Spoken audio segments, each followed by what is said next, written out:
সাজুলিয়া খানকা শরীফের ৫১তম বার্ষিক ইসালে সওয়াব মাহফিল ২০২৩। আজকের মাহফিলের সম্মানিত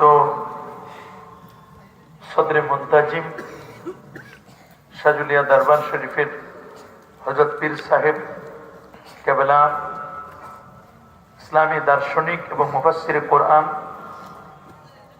হযরতুল আল্লাম আবুল হাসান শাহ মোহাম্মদ রুহুল্লাহ সাজুলি সাহেব আতালাল্লাহু উমরা ওয়া বারাকাল্লাহু ফি হায়াতি। আজকের মাহফিলের যিনি নায়েবে মুনতাজিম সাজুলিয়া দরবার শরীফের পরিচালক পীরজাদা শাহ মোহাম্মদ নুরুল্লাহ সাজুলি সাহেব, দোয়া করুন আল্লাহ তাআলা আমাদের পরিচালক মহোদয়কে কবুল আর মঞ্জুর করুন, আমিন। আমার ডান পাশে বসা এই কুমিল্লারই কৃতি সন্তান, যিনি কুয়েত প্রবাসী, ইতোমধ্যে যিনি বাংলাদেশে বিভিন্ন মসজিদ এবং মাদ্রাসার অনেক খেদমত করছেন। আসলে হাদিসের মধ্যে আসা দাল্লু আলাল খাইরি কাফাইলি, কেউ যদি কোনো ভালো কাজের দিক নির্দেশনা দেয় সে কাজটি কেমন যেন তিনিই করলেন, সুবহানাল্লাহ। যদিও তিনি কুয়েত থেকে বিভিন্ন ওয়ে থেকে তিনি বাংলাদেশে প্রায় 1000-এর অধিক মসজিদ এবং যিনি অসংখ্য মাদ্রাসা করেছেন, আমি মনে করি নাজাতের একটি উসিলা হয়ে গেছে।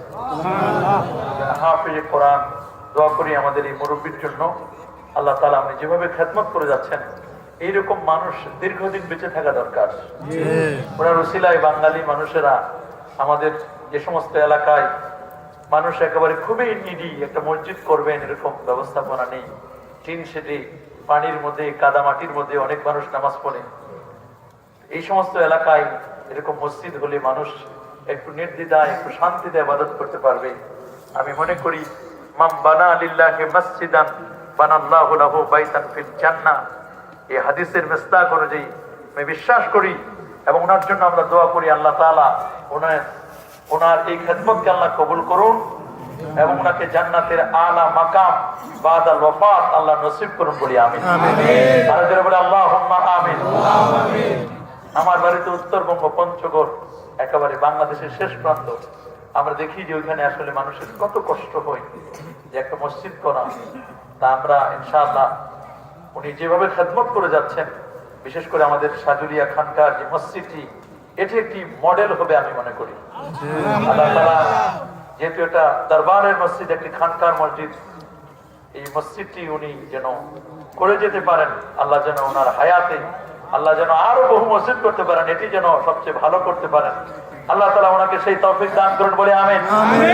আল্লাহ ওনার সকল আমরাজ থেকে, সকল অসুস্থতা থেকে আল্লাহ তাআলা শিফায়ে আজেলা কামেলা দায়েমা নসিব করুন, এবং আমাদের পীর কেবলা আল্লামা শাহ সুবিন সারদিন আহমদ রহমতুল্লাহ আলাইহি নামে যে মাদ্রাসাটি ওনার এলাকায়, ওনার প্রতিষ্ঠানটি, আল্লাহ তাআলা সেই প্রতিষ্ঠানটিকে কবুল আর মঞ্জুর করুন বলে আমিন।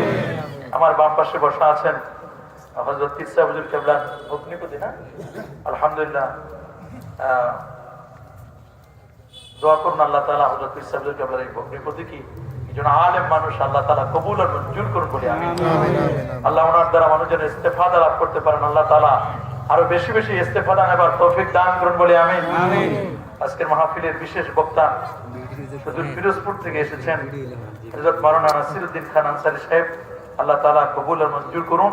এই মুহূর্তে মঞ্চে উপবিষ্ট হাজারাত উলামায়ে কেরাম, ফুজালায়ে এজাম, এলাকার গণ্যমান্য ব্যক্তিবর্গ, এলাকার চাকরিজীবী ও ব্যবসায়ী ভাইয়েরা, বিশেষ করে আমি এই এলাকার যিনি চেয়ারম্যান মহোদয় আছেন, দুবারের চেয়ারম্যান, এবং আগামীতে উনি নেতৃত্ব দিয়ে ইনশাআল্লাহ আপনাদের খেদমত করবেন, আল্লাহ কবুল করুন, মঞ্জুর করুন।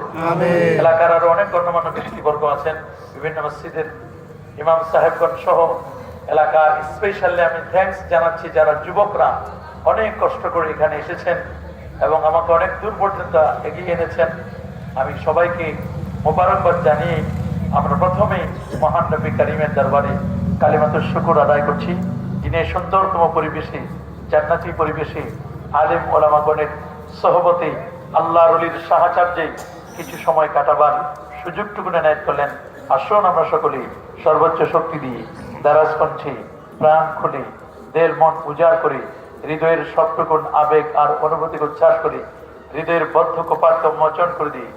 ইসলামের বলে বলিয়ান হয়ে, ইসলামের তেজে তেজিয়ান হয়ে আকাশ বাতাসকে মুখরিত করি, রাতের নিস্তব্ধতাকে ভঙ্গ করি, সিংহ শার্দুলের মতো আওয়াজ তুলি, পুরুষিত কণ্ঠে কণ্ঠের সাথে কণ্ঠ মিলিয়ে কালিমাতুর শুকর আদায় করে পড়ি আলহামদুলিল্লাহ।